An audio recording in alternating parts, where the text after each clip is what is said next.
समय की बात है। एक छोटे से गांव में दो बहनें रहती थीं, रीना और सीमा। रीना बड़ी बहन थी। उसके कम पढ़े लिखे होने के कारण उसकी शादी एक गरीब किसान रमेश से हुई थी, जो दूसरों के खेतों में मजदूरी करता था, और रीना दूसरों के घरों में झाड़ू पोछा का काम किया करती थी। दोनों पति पत्नी मिलकर खूब मेहनत करते थे, तभी जाकर उनके घर में चूल्हे जुड़ते थे। वहीं छोटी बहन सीमा बहुत सुंदर थी, जिस कारण उसकी शादी एक अमीर व्यापारी राजेश से हुई थी। शादी के बाद से ही सीमा को अपने रूप और धन का घमंड हो गया था।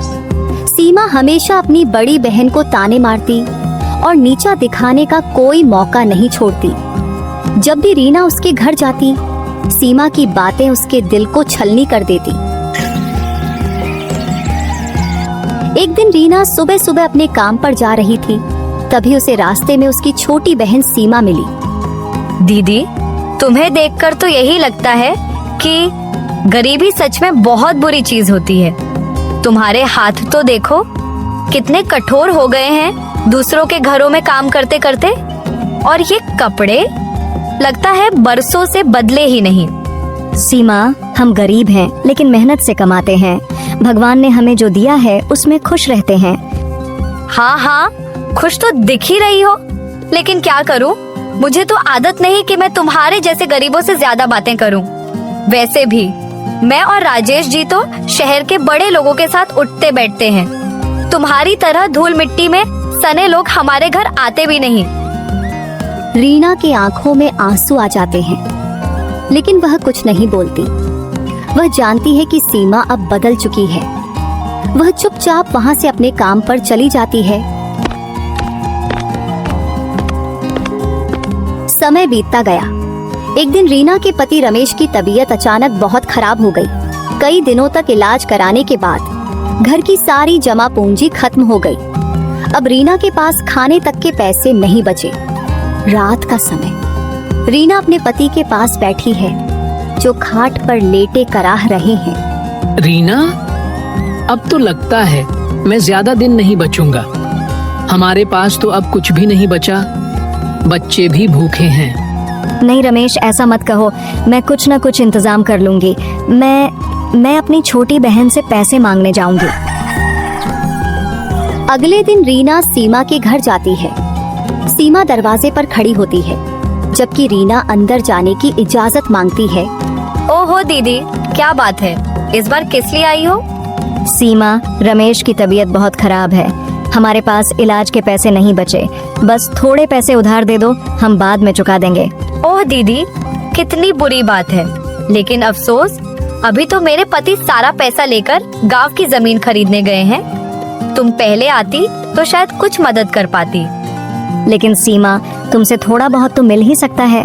अरे दीदी, अगर मैं हर गरीब रिश्तेदार की मदद करने लगी तो फिर मेरा क्या होगा? रीना की आंखों में आंसू आ जाते हैं। वह चुपचाप वहाँ से लौट जाती है।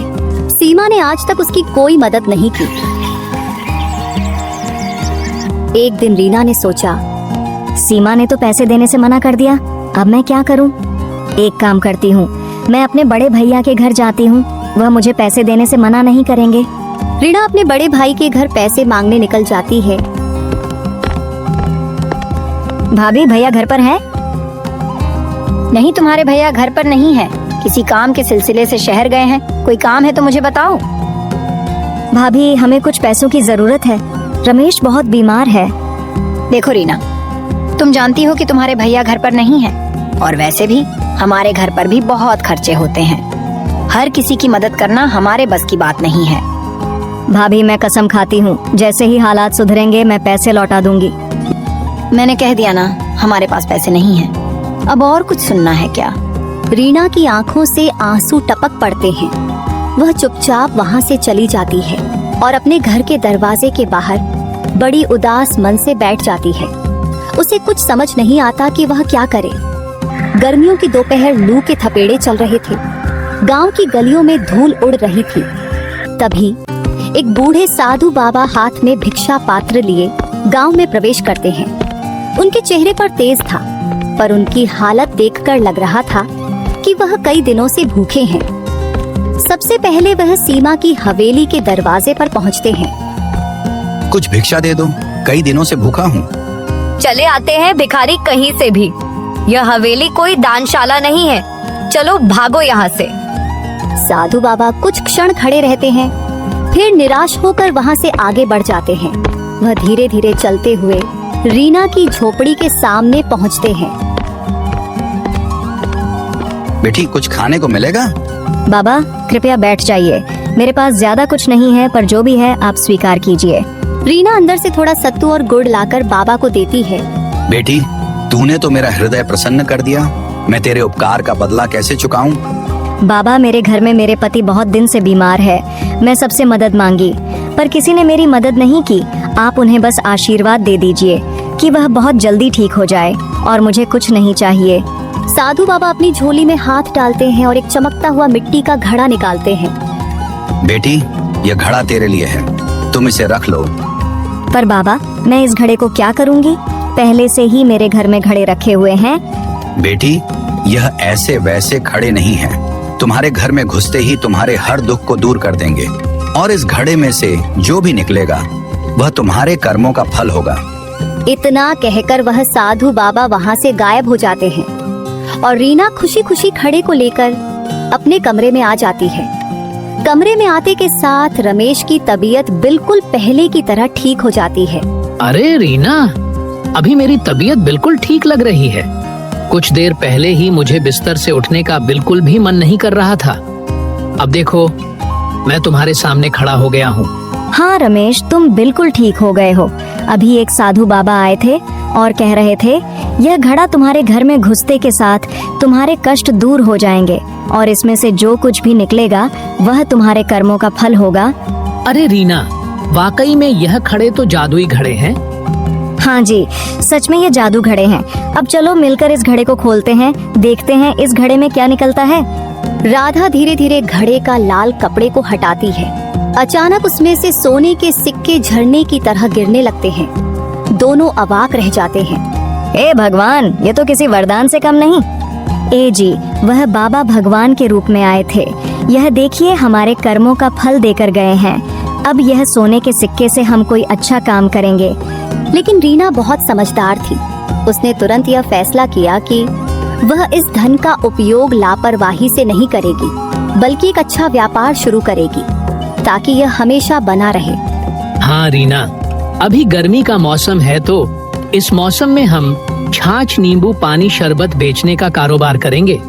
इस मौसम में हमारा कारोबार अच्छा चलेगा।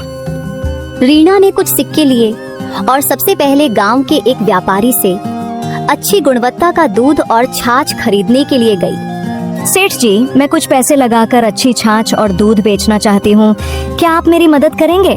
सेठ ने सीमा का मेहनत और ईमानदारी देखकर कहा, बिल्कुल बहन, अगर तुम ईमानदारी से काम करोगी तो मैं तुम्हें अच्छी कीमत पर दूध दूंगा। अब रीना ने अपनी छोटी सी दुकान शुरू की। पहले ही दिन उसकी छाछ और लस्सी की बिक्री इतनी ज्यादा हुई कि वह खुद भी हैरान रह गई। अब रीना का व्यापार चल निकला था। गांव के लोग उसकी मेहनत और ईमानदारी की सराहना करने लगे। लेकिन जब यह खबर उसकी छोटी बहन सीमा तक पहुंची, तो वह जल भुन गई। कल तो यह मुझसे पैसे की भीख मांगने आई थी, आज अचानक इतना पैसा इसके पास कैसे आ गया जो यह लस्सी का व्यापार शुरू कर दी, और उसका पति रमेश भी ठीक हो गया। मुझे इसका पता लगाना ही होगा। सीमा परेशान होकर अपने कमरे में इधर उधर टहल रही थी।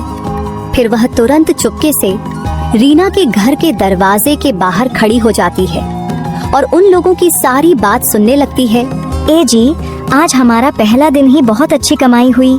यह सब उस साधु बाबा की वजह से हो रहा है।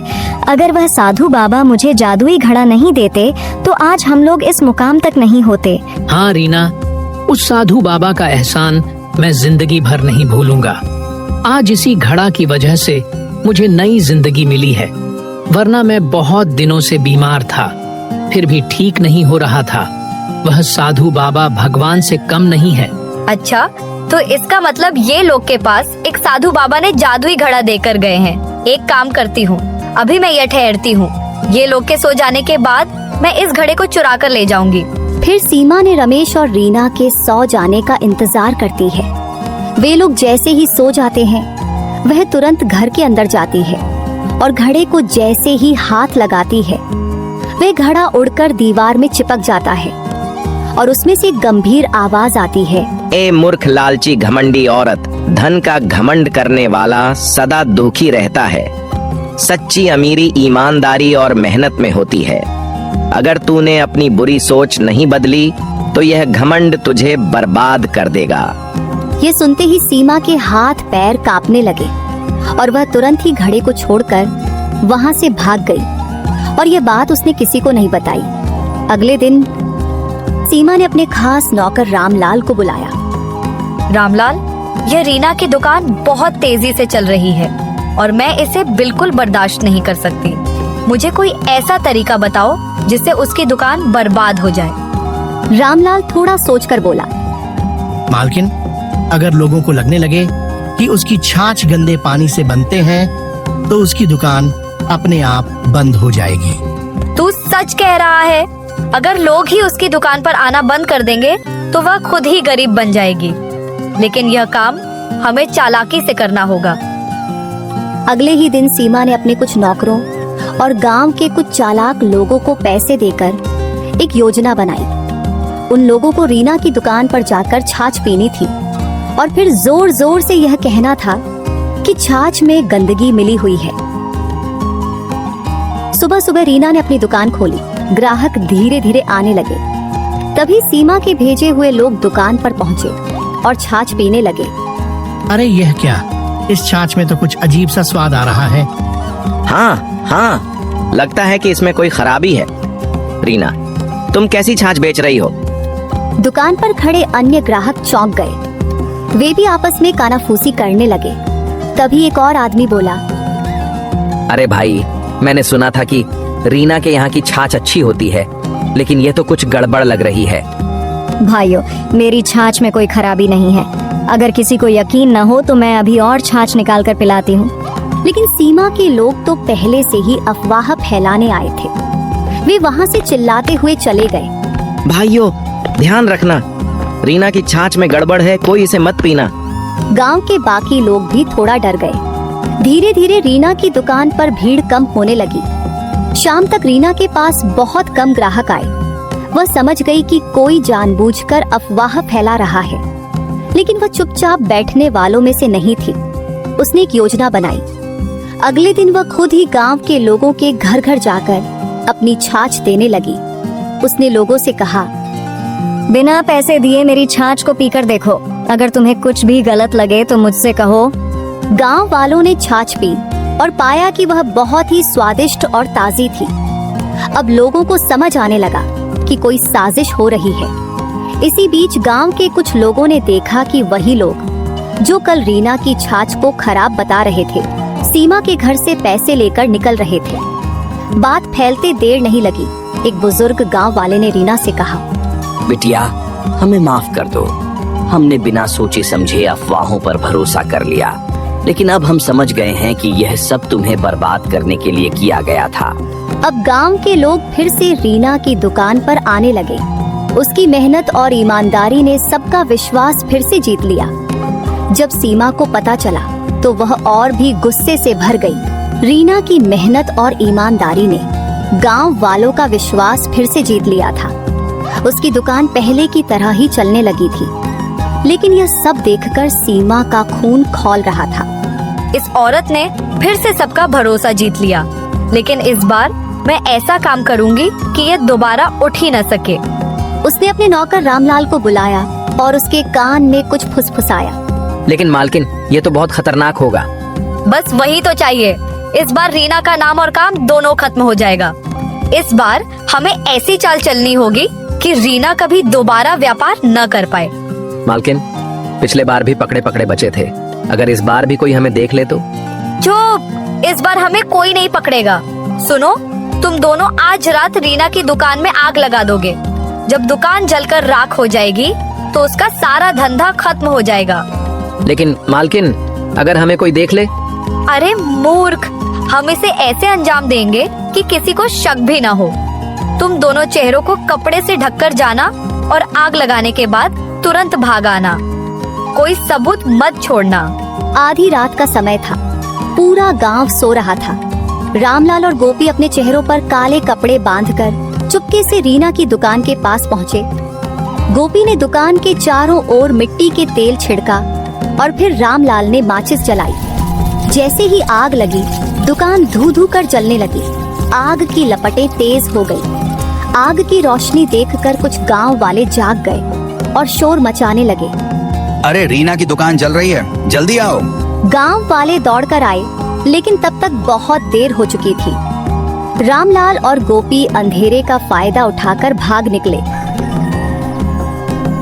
सुबह जब रीना दुकान आई तो उसे राख का ढेर देखकर गहरा आघात पहुंचा। हे भगवान, मेरी मेहनत की कमाई सब जलकर खत्म हो गया। उधर गांव का मुखिया भी वहां पहुंच गया। यह बहुत बड़ा अपराध है। हमें तुरंत पता लगाना होगा कि यह किसकी करतूत है। रीना ने रोना बंद किया और अपने दिमाग से सोचना शुरू किया। उसे यकीन था कि यह कोई दुर्घटना नहीं थी, बल्कि किसी ने जानबूझकर किया है। उसने सबूत ढूंढने की कोशिश की, इधर उधर झांका पर उसे कुछ नहीं मिला।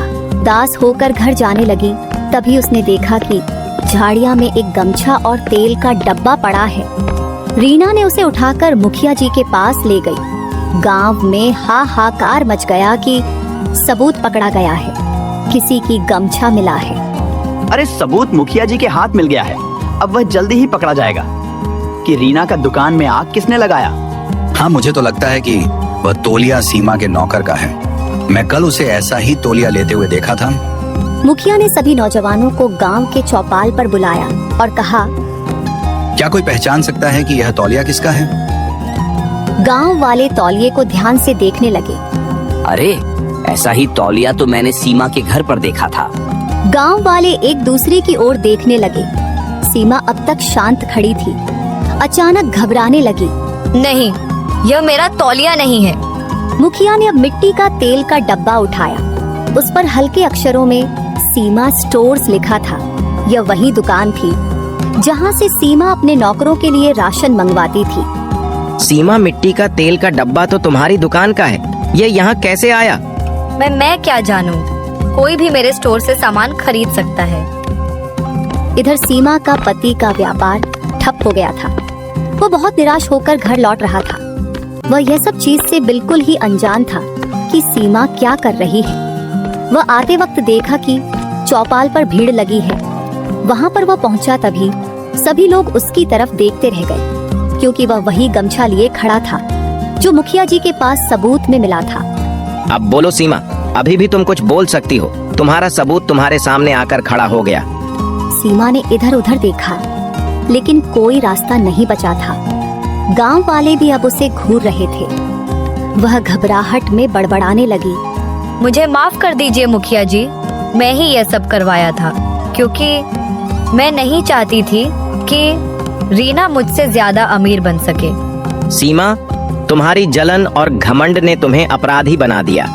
तुम्हारी सजा यही है कि तुम्हें गांव छोड़कर जाना होगा और तुम्हारी संपत्ति से रीना की दुकान फिर से बनाई जाएगी। मुखिया जी, मैं अपनी बहन को सजा नहीं देना चाहती। उसने जो किया वह उसके अपने कर्मों का फल है। मैं बस यही चाहती हूँ कि अब वह सुधर जाए। ठीक है, तुम्हारी जैसी मर्जी रीना। सीमा की आंखों में आंसू आ गए। उसे अपनी गलती का एहसास हो चुका था। दीदी, मुझे माफ कर दो। मैंने जलन में अंधी होकर तुम्हारे साथ बहुत बुरा किया। अब मैं कुछ भी करने को तैयार हूँ, बस मुझे अपनी बहन बना रहने दो। रीना ने अपनी बहन को गले लगा लिया। गांव वालों को रीना की दरियादिली देखकर बहुत अच्छा लगा। अब सीमा को अपनी गलती का एहसास हो चुका था। रीना ने उसे अपने कारोबार में काम करने का मौका दिया। अगर तुम मेहनत से काम करोगी और ईमानदारी से चलोगी तो तुम्हें भी सफलता मिलेगी, लेकिन अगर फिर से कोई चालाकी की तो मैं तुम्हें कभी माफ नहीं करूंगी। सीमा ने शर्मिंदगी से सर हिला दिया और फिर दोनों बहनें खुशी खुशी अपने कारोबार में लग गई। ये कहानी हमें सिखाती है कि मेहनत और ईमानदारी ही असली सफलता की कुंजी होती है। जलन और धोखा हमेशा बुरे परिणाम लाता है,